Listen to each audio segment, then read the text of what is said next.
Om Shanti. Good morning. आज बाबा की 10/4/2021 की वाणी है।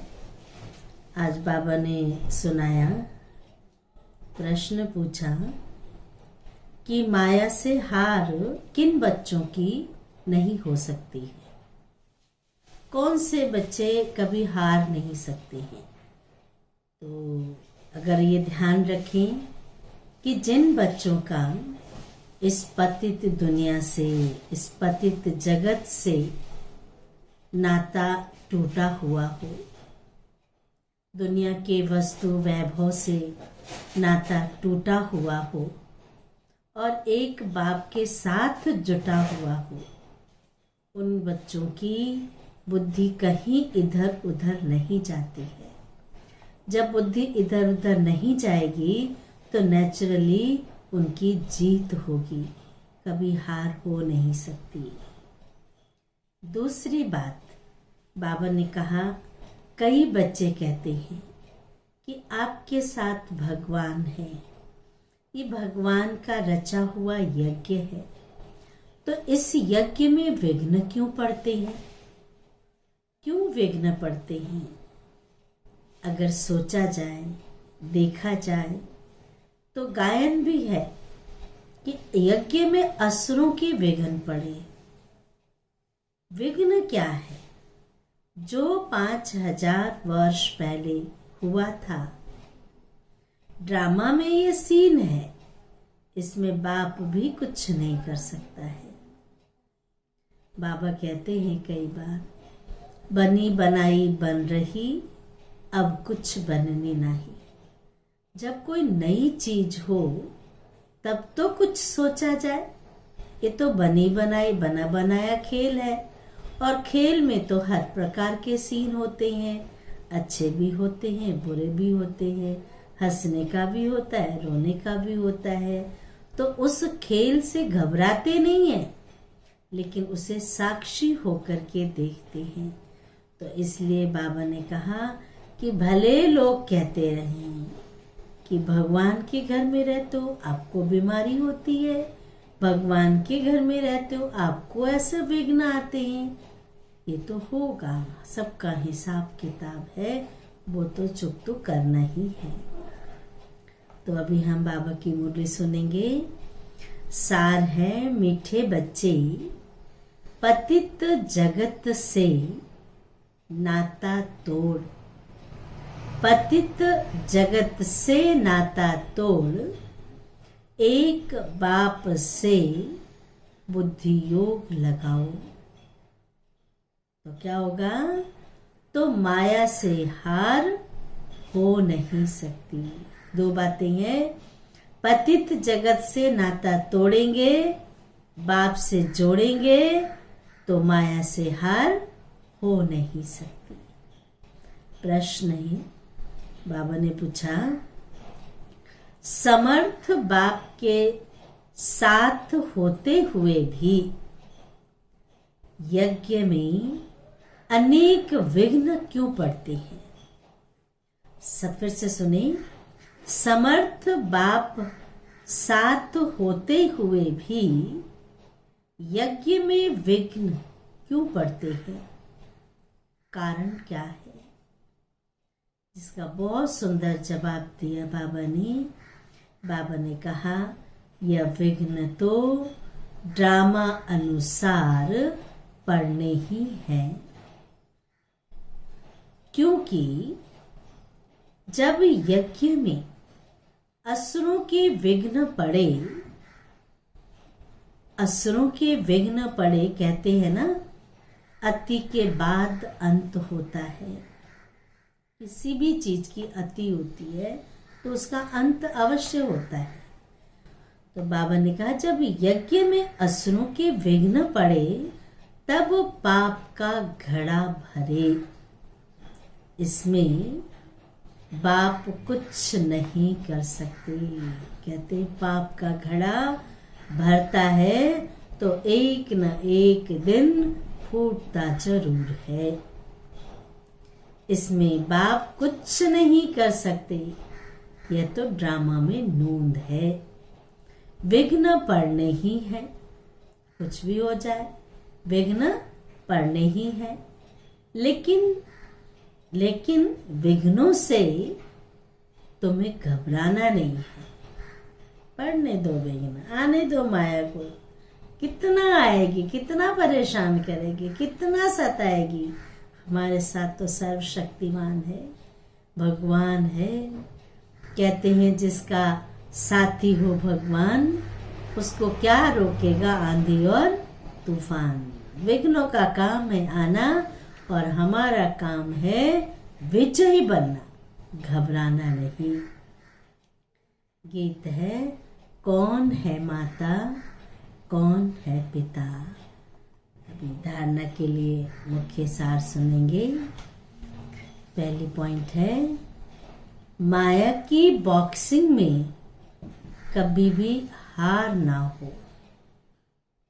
बॉक्सिंग चल रही है तो बाबा ने कहा ये ध्यान रखना है, हमारे साथ भगवान है, सर्वशक्तिमान है, जीत तो हमारी होनी है।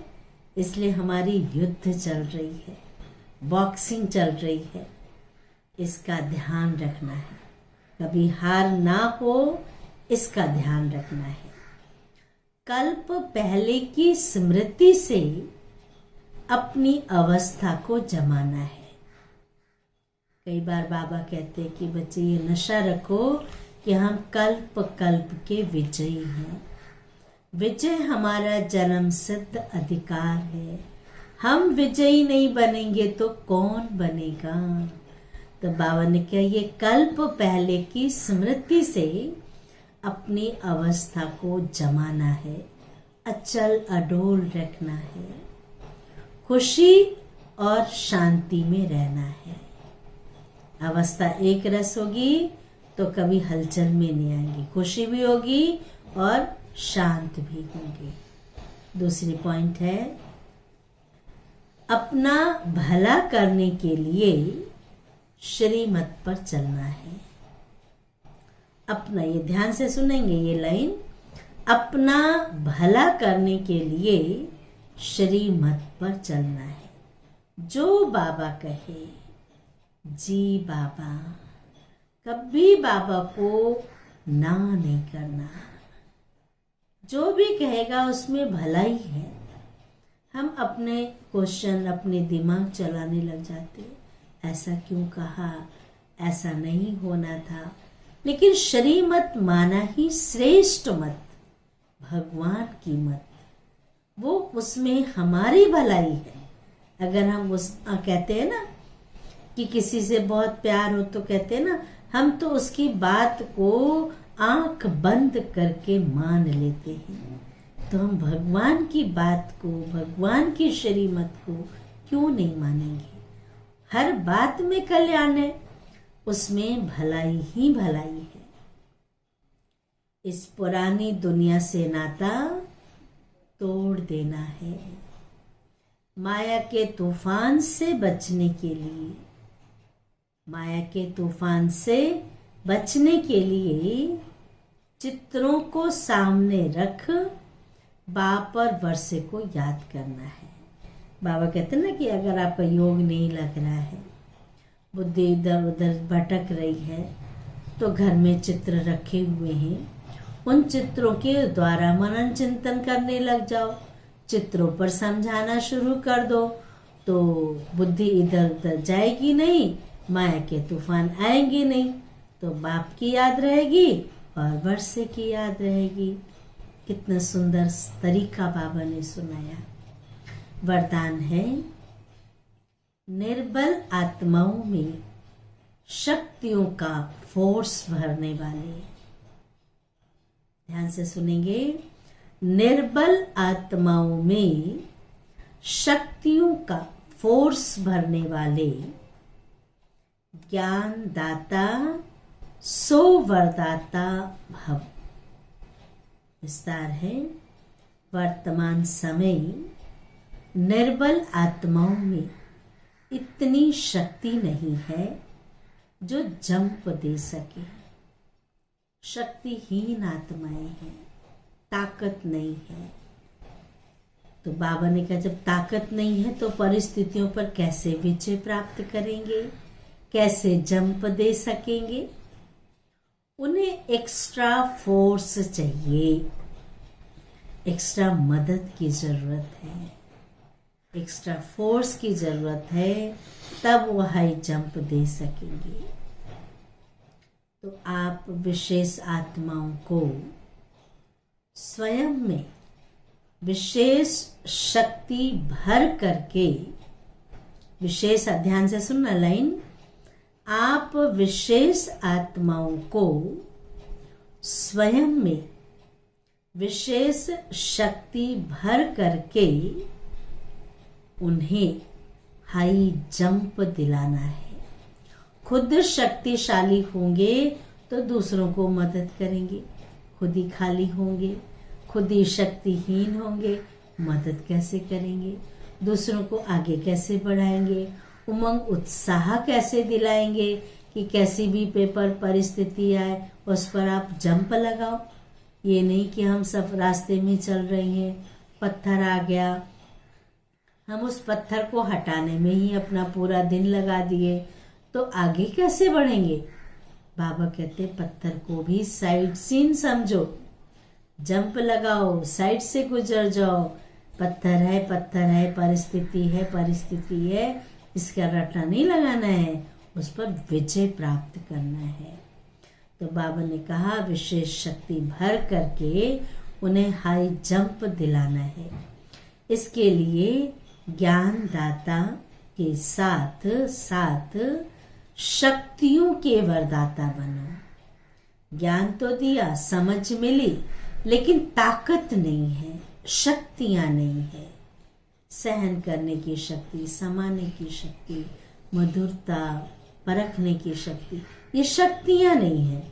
और समय पर जब शक्तियों को यूज नहीं करेंगे तो हार होगी। तो बाबा ने कितना सुंदर शब्द बोला, इसके लिए ज्ञानदाता के साथ साथ शक्तियों के वरदाता बनो। रचता का प्रभाव रचना पर पड़ता है। लौकिक में भी कहते हैं जैसे माता पिता वैसे बच्चे। हमारा रचता रचयिता बाबा है और मास्टर रचता हम बच्चे हैं।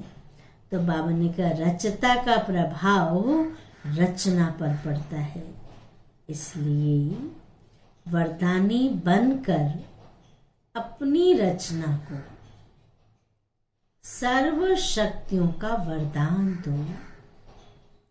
अभी इसी सर्विस की आवश्यकता है। कमजोर आत्माएं है ना, उन्हें तो शक्ति चाहिए। स्लोगन बहुत सुंदर स्लोगन है। बाबा ने कहा साक्षी होकर हर खेल को देखो। साक्षी, बाबा कहते ना साक्षी दृष्टा। साक्षी होकर हर खेल को देखो तो सेफ भी रहेंगे और मजा भी आएगा। सेफ भी रहेंगे और मजा भी आएगा, क्योंकि खेल है, खेल में तो मजा आता है और उस परिस्थिति से, उस बात से हम सेफ रहेंगे। तो ये थी आज की वाणी बाबा की। ओम शांति, ओम शांति, ओम शांति।